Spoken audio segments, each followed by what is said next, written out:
On behalf of the General Assembly, I have the honor to welcome to the United Nations His Excellency Barack Obama, President of the United States of America, and to invite him to address the Assembly.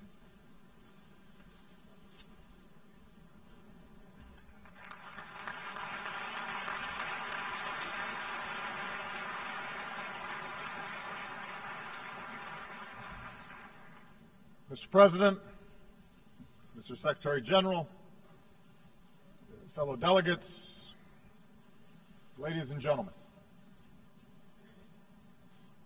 70 years after the founding of the United Nations, it is worth reflecting on what together the members of this body have helped to achieve. Out of the ashes of the Second World War, having witnessed the unthinkable power of the atomic age, the United States has worked with many nations in this assembly to prevent a third world war by forging alliances with old adversaries, by supporting the steady emergence of strong democracies accountable to their people instead of any foreign power, and by building an international system that imposes a cost on those who choose conflict over cooperation, an order that recognizes the dignity and equal worth of all people. That is the work of 7 decades. That is the ideal that this body, at its best, has pursued. Of course, there have been too many times when, collectively, we have fallen short of these ideals. Over 7 decades, terrible conflicts have claimed untold victims. But we have pressed forward, slowly, steadily, to make a system of international rules and norms that are better and stronger and more consistent. It is this international order that has underwritten unparalleled advances in human liberty and prosperity. It is this collective endeavor that's brought about diplomatic cooperation between the world's major powers and buttressed a global economy that has lifted more than 1 billion people from poverty. It is these international principles that have helped constrain bigger countries from imposing our will on smaller ones and advance the emergence of democracy and development and individual liberty on every continent. This progress is real. It can be documented in lives saved and agreements forged, in diseases conquered, and in mouths fed. And yet we come together today knowing that the march of human progress never travels in a straight line, that our work is far from complete, that dangerous currents risk pulling us back into a darker, more disordered world. Today we see the collapse of strong men and fragile states breeding conflict and driving innocent men, women, and children across borders on an epic scale. Brutal networks of terror have stepped into the vacuum. Technologies that empower individuals are now also exploited by those who spread disinformation or suppress dissent or radicalize our youth. Global capital flows have powered growth and investment, but also increased risk of contagion, weakened the bargaining power of workers, and accelerated inequality. How should we respond to these trends? There are those who argue that the ideals enshrined in the UN Charter are unachievable or out of date, a legacy of the post-war era not suited to our own. Effectively, they argued for a return to the rules that applied for most of human history and that predate this institution. The belief that power is a zero-sum game, that might makes right, that strong states must impose their will on weaker ones, that the rights of individuals don't matter, and that in a time of rapid change, order must be imposed by force.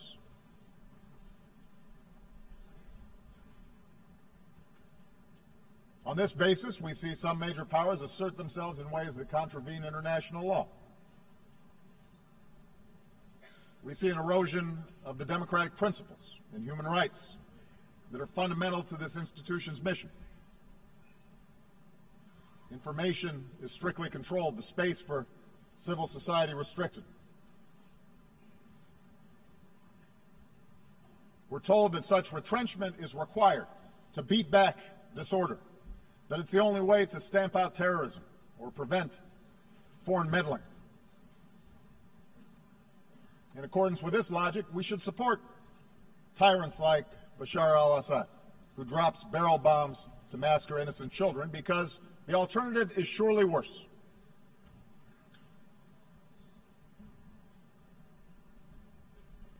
The increasing skepticism of our international order can also be found in the most advanced democracies.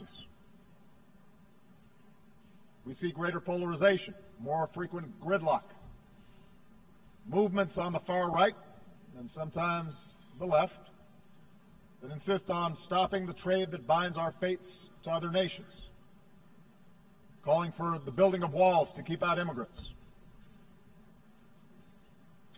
And most ominously, we see the fears of ordinary people being exploited through appeals to sectarianism, or tribalism, or racism, or anti-Semitism. Appeals to a glorious past before the body politic was infected by those who look different or worship God differently. A politics of us versus them. The United States is not immune from this. Even as our economy is growing and our troops have largely returned from Iraq and Afghanistan, we see in our debates about America's role in the world a notion of strength that is defined by opposition to old enemies, perceived adversaries, a rising China, or a resurgent Russia, a revolutionary Iran, or an Islam that is incompatible with peace. We see an argument made that the only strength that matters for the United States is bellicose words and shows of military force, that cooperation and diplomacy will not work.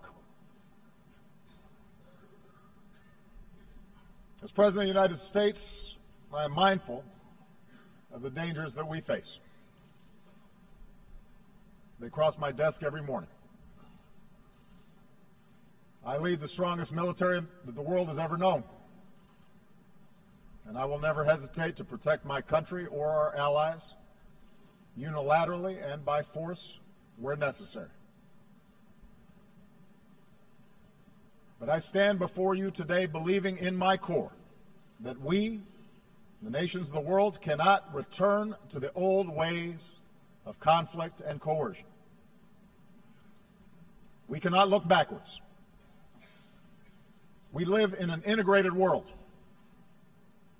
one in which we all have a stake in each other's success. We cannot turn back those forces of integration. No nation in this assembly can insulate itself from the threat of terrorism or the risk of financial contagion, the flow of migrants, or the danger of a warming planet. The disorder we see is not driven solely by competition between nations or any single ideology. And if we cannot work together more effectively we will all suffer the consequences. That is true for the United States as well. No matter how powerful our military, how strong our economy, we understand the United States cannot solve the world's problems alone. In Iraq, the United States learned the hard lesson that even hundreds of thousands of brave, effective troops, trillions of dollars from our treasury, cannot by itself impose stability on a foreign land. Unless we work with other nations under the mantle of international norms and principles and law that offer legitimacy to our efforts, we will not succeed. And unless we work together to defeat the ideas that drive different communities in a country like Iraq into conflict, any order that our militaries can impose will be temporary.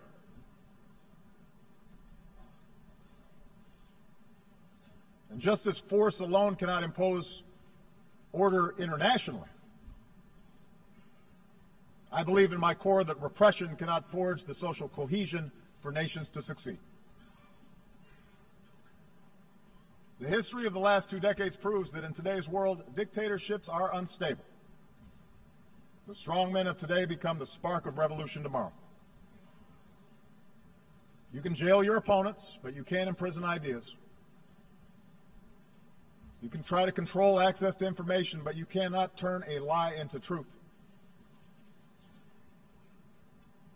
It is not a conspiracy of U.S.-backed NGOs that expose corruption and raise the expectations of people around the globe.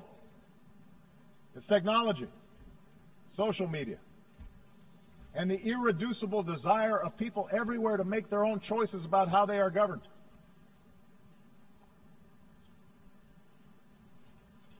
Indeed, I believe that in today's world, the measure of strength is no longer defined by the control of territory.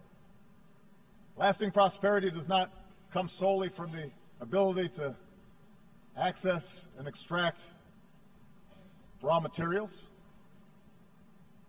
The strength of nations depends on the success of their people, their knowledge, their innovation, their imagination, their creativity, their drive, their opportunity, and that in turn depends on individual rights and good governance and personal security. Internal repression and foreign aggression are both symptoms of the failure to provide this foundation. The politics of solidarity that depend on demonizing others, that draws on religious sectarianism or narrow tribalism or jingoism, may at times look like strength in the moment, but over time its weakness will be exposed. And history tells us that the dark forces unleashed by this type of politics surely makes all of us less secure. Our world has been there before. We gain nothing from going back.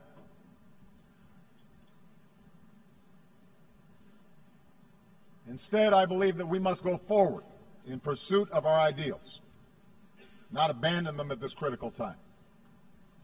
We must give expression to our best hopes, not our deepest fears.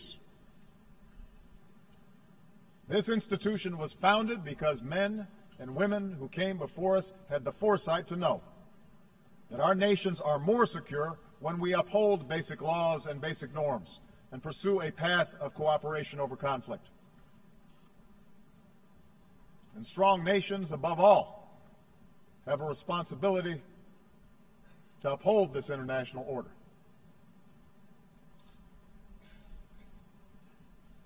Let me give you a concrete example. After I took office, I made clear that one of the principal achievements of this body, the nuclear non-proliferation regime, was endangered by Iran's violation of the NPT. On that basis, the Security Council tightened sanctions on the Iranian government, and many nations joined us to enforce them. Together we showed that laws and agreements mean something. But we also understood that the goal of sanctions was not simply to punish Iran. Our objective was to test whether Iran could change course, accept constraints, and allow the world to verify that its nuclear program will be peaceful. For 2 years, the United States and our partners, including Russia, including China, stuck together in complex negotiations. The result is a lasting, comprehensive deal that prevents Iran from obtaining a nuclear weapon while allowing it to access peaceful energy. And if this deal is fully implemented, the prohibition on nuclear weapons is strengthened, a potential war is averted, our world is safer. That is the strength of the international system when it works the way it should. That same fidelity to international order guides our responses to other challenges around the world. Consider Russia's annexation of Crimea and further aggression in eastern Ukraine. America has few economic interests in Ukraine. We recognize the deep and complex history between Russia and Ukraine. But we cannot stand by when the sovereignty and territorial integrity of a nation is flagrantly violated. If that happens without consequence in Ukraine, it could happen to any nation gathered here today. That's the basis of the sanctions that the United States and our partners impose on Russia. It's not a desire to return to a Cold War. Now, within Russia, state-controlled media may describe these events as an example of a resurgent Russia. A view shared, by the way, by a number of U.S. politicians and commentators who have always been deeply skeptical of Russia and seem to be convinced a new Cold War is, in fact, upon us. And yet, look at the results. The Ukrainian people are more interested than ever in aligning with Europe instead of Russia.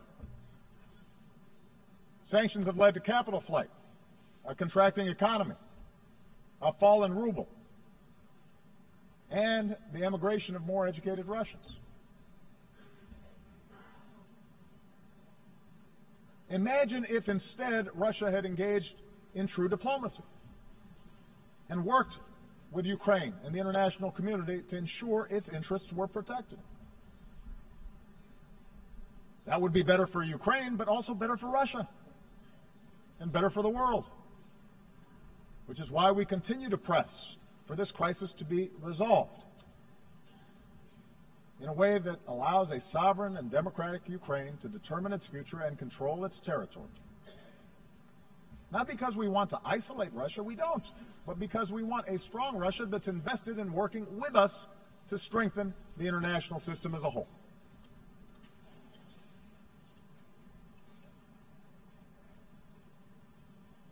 Similarly, in the South China Sea, the United States makes no claim on territory there. We don't adjudicate claims. But like every nation gathered here, we have an interest in upholding the basic principles of freedom of navigation and the free flow of commerce, and in resolving disputes through international law, not the law of force. So we will defend these principles while encouraging China and other claimants to resolve their differences peacefully.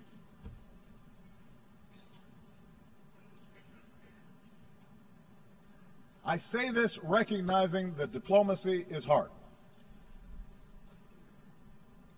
that the outcomes are sometimes unsatisfying, that it's rarely politically popular. But I believe that leaders of large nations, in particular, have an obligation to take these risks, precisely because we are strong enough to protect our interests if and when diplomacy fails. I also believe that to move forward in this new era, we have to be strong enough to acknowledge when what you're doing is not working. For 50 years, the United States pursued a Cuba policy that failed to improve the lives of the Cuban people. We changed that. We continue to have differences with the Cuban government. We will continue to stand up for human rights, but we address these issues through diplomatic relations and increased commerce and people-to-people ties. As these contacts yield progress, I'm confident that our Congress will inevitably lift an embargo that should not be in place anymore.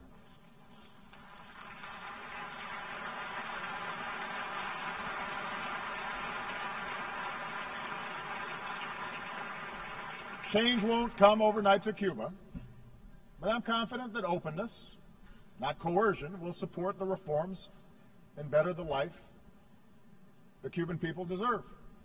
Just as I believe that Cuba will find its success if it pursues cooperation with other nations. Now, if it's in the interest of major powers to uphold international standards, it is even more true for the rest of the community of nations. Look around the world. From Singapore to Colombia to Senegal, the facts show that nations succeed when they pursue an inclusive peace and prosperity within their borders and work cooperatively with countries beyond their borders. That path is now available to a nation like Iran, which, as of this moment, continues to deploy violent proxies to advance its interests. These efforts may appear to give Iran leverage in disputes with neighbors, but they fuel sectarian conflict that endangers the entire region and isolates Iran from the promise of trade and commerce. The Iranian people have a proud history and are filled with extraordinary potential. But chanting death to America does not create jobs or make Iran more secure. If Iran chooses a different path, that would be good for the security of the region, good for the Iranian people, and good for the world. Of course, around the globe, we will continue to be confronted with nations who reject these lessons of history, places where civil strife and border disputes and sectarian wars bring about terrorist enclaves and humanitarian disasters, where order has completely broken down. We must act, but we will be stronger when we act together. In such efforts, the United States will always do our part. We will do so mindful of the lessons of the past, not just the lessons of Iraq, but also the example of Libya, where we joined an international coalition under a UN mandate to prevent a slaughter. Even as we helped the Libyan people bring an end to the reign of a tyrant, our coalition could have and should have done more to fill a vacuum left behind.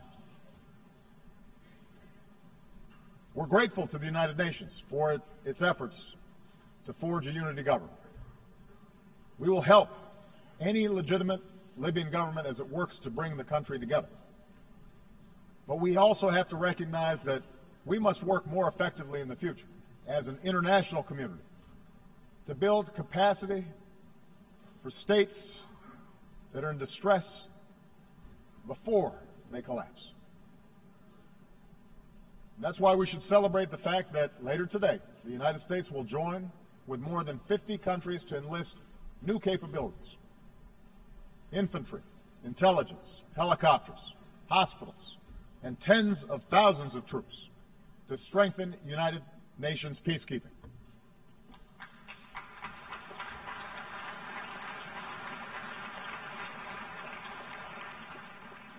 These new capabilities can prevent mass killing and ensure that peace agreements are more than words on paper. But we have to do it together. Together, we must strengthen our collective capacity to establish security where order has broken down and to support those who seek a just and lasting peace.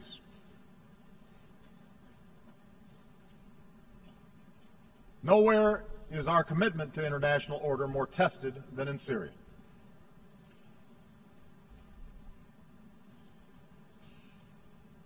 When a dictator slaughters tens of thousands of his own people, that is not just a matter of one nation's internal affairs. It breeds human suffering on an order of magnitude that affects us all. Likewise, when a terrorist group beheads captives, slaughters the innocent, and enslaves women, it's not a single nation's national security problem. That is an assault on all our humanity. I've said before, and I will repeat, there is no room for accommodating an apocalyptic cult like ISIL. And the United States makes no apology for using our military as part of a broad coalition to go after them.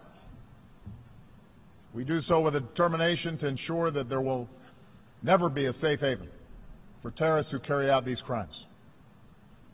And we have demonstrated over more than a decade of relentless pursuit of al-Qaeda.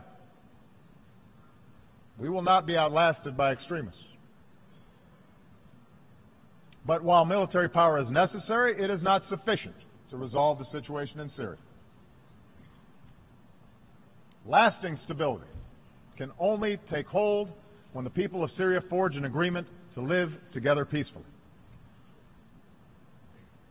The United States is prepared to work with any nation, including Russia and Iran, to resolve the conflict. But we must recognize that there cannot be, after so much bloodshed, so much carnage, a return to the pre-war status quo.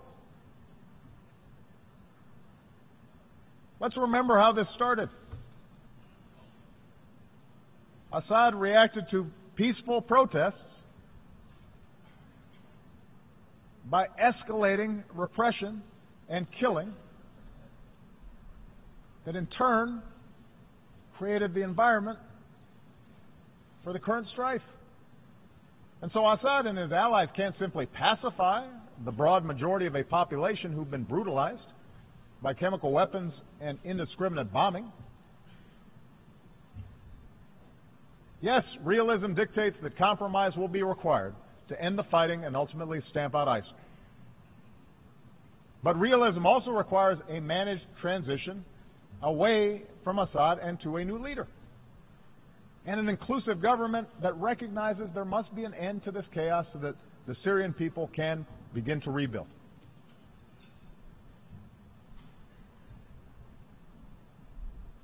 We know that ISIL, which emerged out of the chaos of Iraq and Syria, depends on perpetual war to survive. But we also know that they gain adherents because of a poisonous ideology. So part of our job together is to work to reject such extremism that infects too many of our young people. Part of that effort must be a continued rejection by Muslims of those who distort Islam to preach intolerance and promote violence. And it must also involve a rejection by non-Muslims of the ignorance that equates Islam with terror.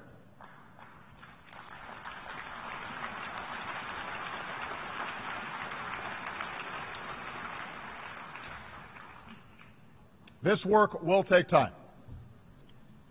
There are no easy answers to Syria, and there are no simple answers to the changes that are taking place in much of the Middle East and North Africa. But so many families need help right now. They don't have time. And that's why the United States is increasing the number of refugees who we welcome within our borders. That's why we will continue to be the largest donor of assistance to support those refugees. And today we are launching new efforts to ensure that our people and our businesses, our universities and our NGOs can help as well. Because in the faces of suffering families, our nation of immigrants sees ourselves. Of course, in the old ways of thinking, the plight of the powerless, the plight of refugees, the plight of the marginalized did not matter. They were on the periphery of the world's concerns. Today, our concern for them is driven not just by conscience, but should also be driven by self-interest. For helping people who've been pushed to the margins of our world is not mere charity. It is a matter of collective security. And the purpose of this institution is not merely to avoid conflict, it is to galvanize the collective action that makes life better on this planet. The commitments we've made to the Sustainable Development Goals speak to this truth. I believe that capitalism has been the greater creator of wealth and opportunity that the world has ever known. But from big cities to rural villages around the world, we also know that prosperity is still cruelly out of reach for too many. As His Holiness Pope Francis reminds us, we are stronger when we value the least among these and see them as equal in dignity to ourselves and our sons and our daughters. We can roll back preventable disease and end the scourge of HIV/AIDS. We can stamp out pandemics that recognize no borders. That work may not be on television right now, but as we demonstrated in reversing the spread of Ebola, it can save more lives than anything else we can do. Together we can eradicate extreme poverty and erase barriers to opportunity. But this requires a sustained commitment to our people, so farmers can feed more people, so entrepreneurs can start a business without paying a bribe, so young people have the skills they need to succeed in this modern knowledge-based economy. We can promote growth through trade that meets a higher standard. And that's what we're doing through the Trans-Pacific Partnership, a trade agreement that encompasses nearly 40% of the global economy. An agreement that will open markets while protecting the rights of workers and protecting the environment that enables development to be sustained. We can roll back the pollution that we put in our skies and help economies lift people out of poverty without condemning our children to the ravages of an ever-warming climate. The same ingenuity that produced the industrial age and the computer age allows us to harness the potential of clean energy. No country can escape the ravages of climate change. There's no stronger sign of leadership than putting future generations first. The United States will work with every nation that is willing to do its part so that we can come together in Paris to decisively confront this challenge.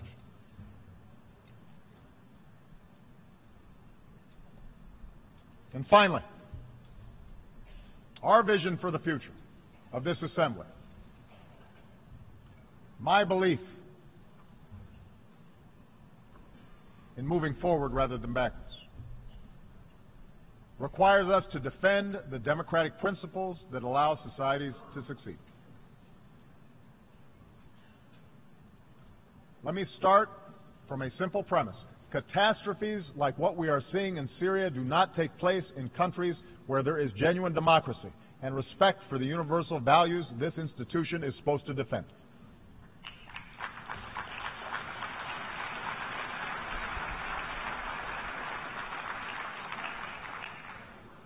I recognize that democracy is going to take different forms in different parts of the world. The very idea of a people governing themselves depends upon government giving expression to their unique culture, their unique history, their unique experiences. But some universal truths are self-evident. No person wants to be imprisoned for peaceful worship. No woman should ever be abused with impunity, or a girl barred from going to school. The freedom to peacefully petition those in power without fear of arbitrary laws. These are not ideas of one country or one culture. They are fundamental to human progress. They are a cornerstone of this institution. I realize that in many parts of the world there's a different view. A belief that strong leadership must tolerate no dissent. I hear it not only from America's adversaries, but privately at least I also hear it from some of our friends. I disagree. I believe a government that suppresses peaceful dissent is not showing strength, it is showing weakness, and it is showing fear. History shows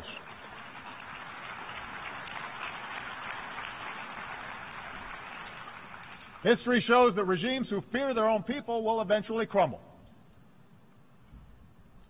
But strong institutions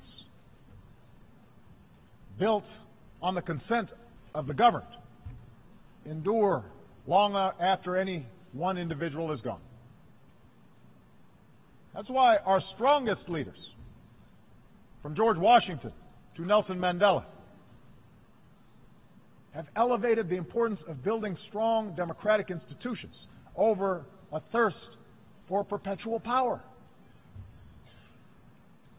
Leaders who amend constitutions to stay in office only acknowledge that they failed to build a successful country for their people, because none of us last forever. It tells us that power is something they cling to for its own sake, rather than for the betterment of those they purport to serve. I understand democracy is frustrating. Democracy in the United States is certainly imperfect. At times it can be dysfunctional. But democracy, the constant struggle to extend rights to more of our people, to give more people a voice, is what allowed us to become the most powerful nation in the world.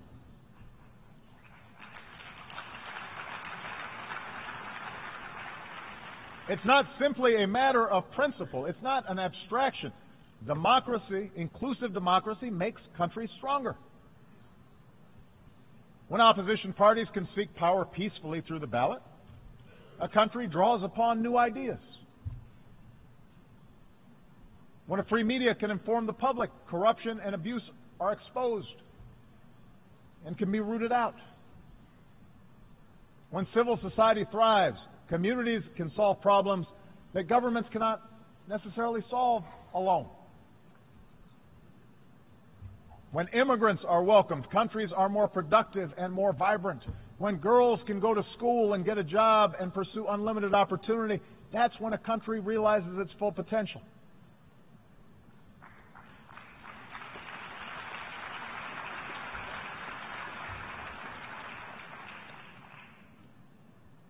That is what I believe is America's greatest strength.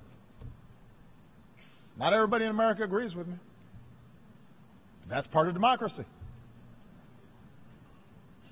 I believe that the fact that you can walk the streets of this city right now and pass churches and synagogues and temples and mosques where people worship freely, the fact that our nation of immigrants mirrors the diversity of the world, you can find everybody from everywhere here in New York City. The fact that in this country, everybody can contribute. Everybody can participate, no matter who they are or what they look like or who they love. That's what makes us strong. And I believe that what is true for America is true for virtually all mature democracies.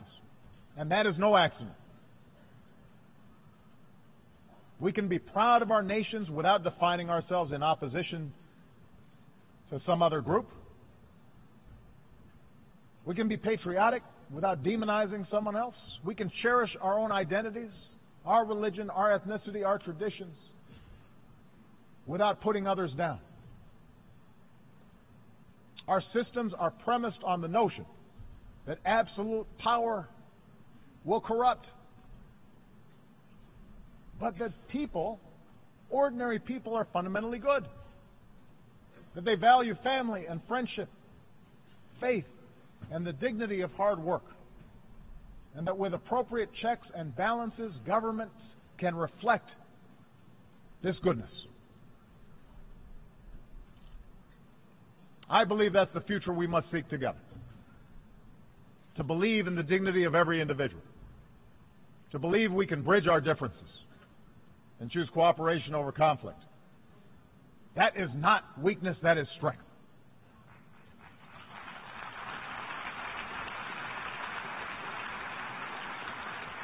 It is a practical necessity in this interconnected world.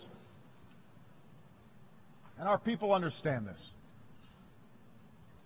Think of the Liberian doctor who went door to door to search for Ebola cases and to tell families what to do if they show symptoms. Think of the Iranian shopkeeper who said after the nuclear deal, God willing, now we'll be able to offer many more goods at better prices. Think of the Americans who lowered the flag over our embassy in Havana in 1961, the year I was born, and returned this summer to raise that flag back up.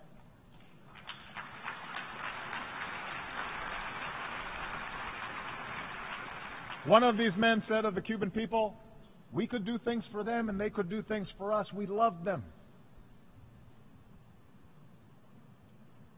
For 50 years, we ignored that fact. Think of the families leaving everything they've known behind, risking barren deserts and stormy waters just to find shelter, just to save their children. One Syrian refugee who was greeted in Hamburg with warm greetings and shelter said, we feel there are still some people who love other people.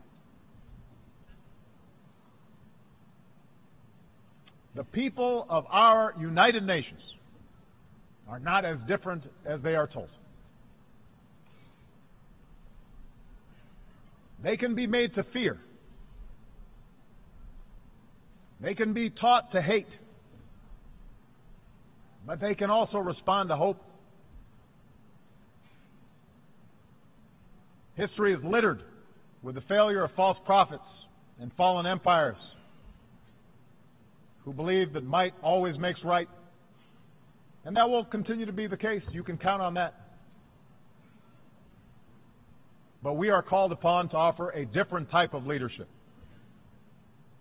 Leadership strong enough to recognize that nations share common interests and people share a common humanity. And yes, there are certain ideas and principles that are universal. That's what those who shaped the United Nations 70 years ago understood. Let us carry forward that faith into the future, for it is the only way we can assure that future will be brighter for my children and for yours. Thank you very much.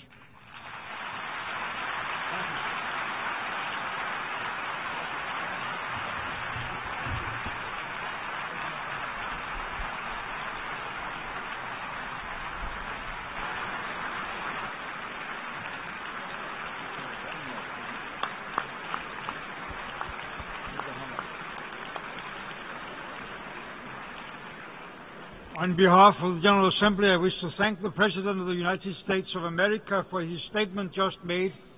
May I request representatives to remain seated while we greet the President.